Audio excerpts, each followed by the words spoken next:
Ditreskrimum Polda Jateng melakukan rekonstruksi kasus penembakan Aibda Robik Zainuddin terhadap 3 pelajar di Kota Semarang. Rekonstruksi dilakukan di 6 titik lokasi dengan total 43 adegan. Selama adegan tersebut, Aibda Robik tampak melakukan protes berkali-kali. Ia merasa rekonstruksi tidak sesuai. Meskipun dalam rekaman kamera CCTV penembakan tidak ada korban yang mengacungkan senjata tajam ke arahnya. Robik dalam kasus ini total melepaskan 4 tembakan dari pistol CDF revolver berisi 6 butir peluru.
Saya nembak posisi dia sudah di dekat saya. Enggak, posisi gini. Berarti jatuh senjata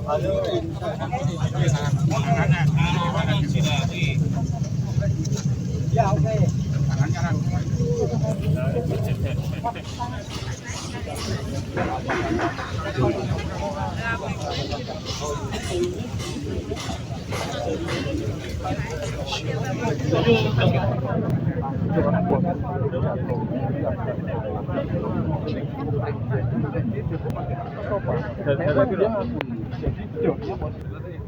Dia mengakui bahwa dornya bukan pada saat dia jatuh, tapi sebelum jatuh agak bongkok.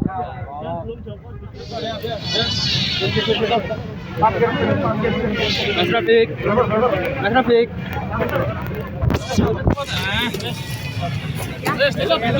Halo. Komen sedikit Mas.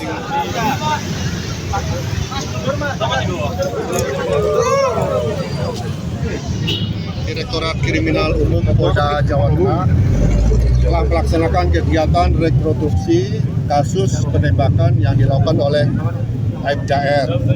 Rekonstruksi ini merupakan suatu rangkaian peristiwa di mana kegiatan tersebut dimulai dari anak-anak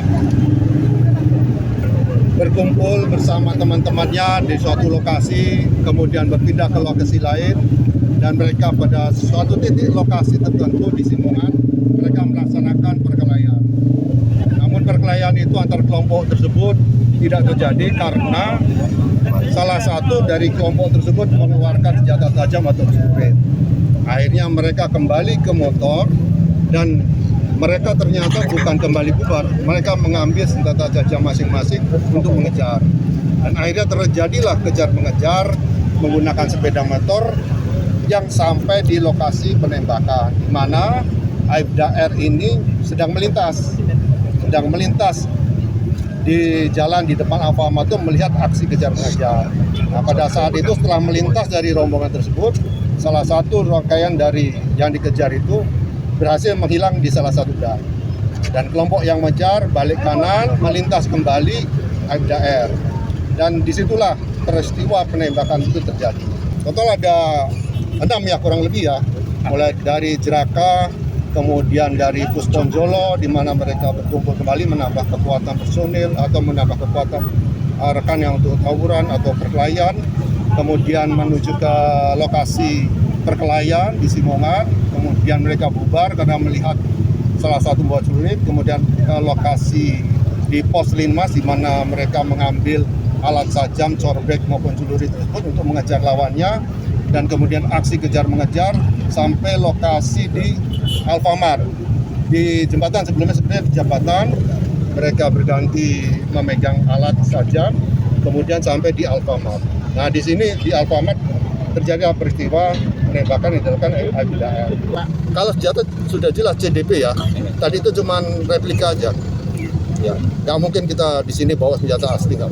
Jumlahnya sama ya Pak? Sama. Pak, tadi ada perbedaan pendapat si Aibda Robi kan katanya tersangka korban mengayunkan senjata Pak, dan Robi di korban sendiri tidak mengakui Pak. Ya, itu dinamika di lapangan ya, rekonstruksi, ada pendapat, pendapat dari masing-masing saksi maupun tersangka. Itu silakan, itu akan dicatat dan sebagai bahan kegiatan rekonstruksi. Itu pun kita dihadiri oleh jaksa, pengacara, orang tua dari saksi, anak-anak semua lengkap bisa melihat. Nanti pada saat sidang pengadilan kita bisa lihat bagaimana kronologis atau kejadian sebenarnya semua. Pak, tadi diperlihatkan semua kejadian-kejadian dari teman-teman Gama, tapi nggak ada memperlihatkan Aibda Robik itu dari mana, kemudian ngapain? Semua diperlihatkan. Memang berarti bawa, Anda tapi nggak arah lihat dari awal. tembakannya itu ya. Nggak lihat dari TKP. Ya, Pak. Pak, nggak ada senggolan Pak ya? Ada senggolan nggak Pak? Kan cuma ada senggolan atau tidak, rekan-rekan bisa lihat sendiri. Nggak ada Pak tadi lihatnya Pak. Ya, silakan bisa membaca, silakan bisa mengartikan. Silakan tadi yang sudah melihat rekonstruksi dari awal sampai akhir bisa menjelaskan kepada masyarakat, tidak ada yang ditutup-tutupi oleh pihak kepolisian. Kalau Kapolres Tabes pindah ke Lemdikpol. Itu imbas dari kasus ini atau gimana Pak? Tidak. Rotasi ini adalah penyegaran. Tour of duty, tour of area itu dalam suatu organisasi adalah hal yang wajar. Karena untuk penyegaran dan juga untuk meningkatkan kinerja daripada personil maupun organisasi. Dan hal itu termasuk juga pengembangan karier dari yang bersangkutan. Tersangka dengan saksi itu sah-sah saja ya. Keterangan tersangka dia, keterangan saksi dia tidak ada masalah. Nanti akan kami dukung dengan bukti forensik daripada CCTV digital yang kami sudah dapat ya. Kami akan combine, kami sandingkan, nah terlihat mana yang sesuai dengan faktanya.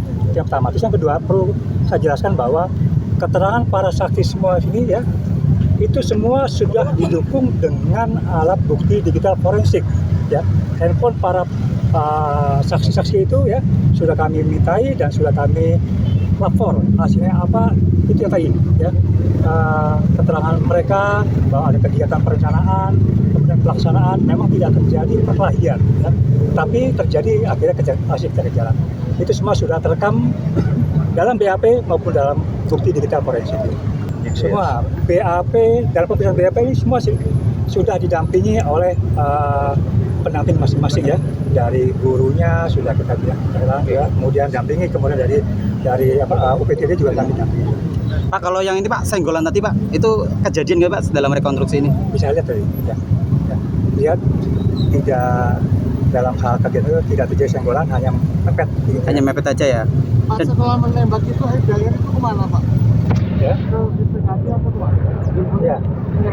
Yang pertama itu setelah dia menembak, dia mencari keberadaan mereka ya, termasuk juga ke rumah sakit.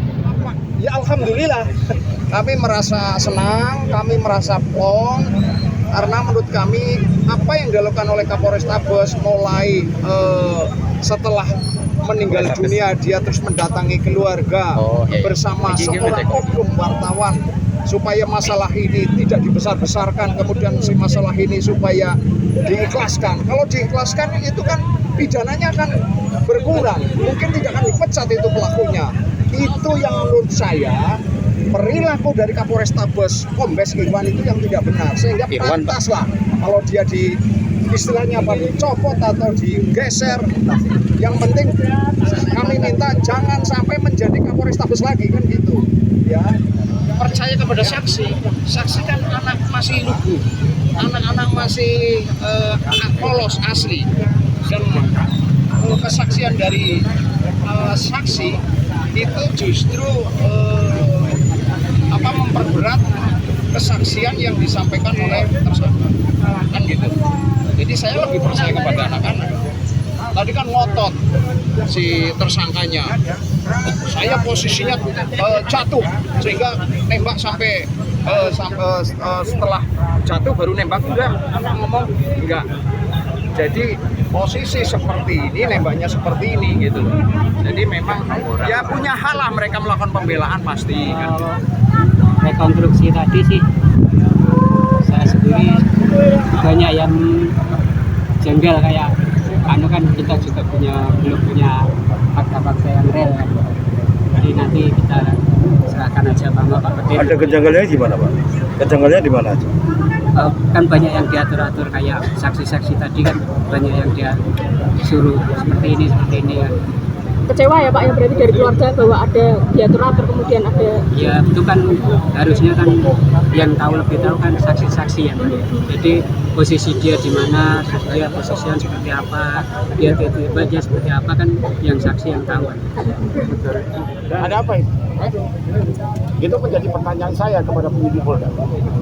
Ya kan? Ataupun katanya ada 2 opsi, tapi harus dilakukan. Kan begitu. Ya kan? Memang secara keseluruhan dalam rekonstruksi itu diterima oleh klien saya. Kan demikian.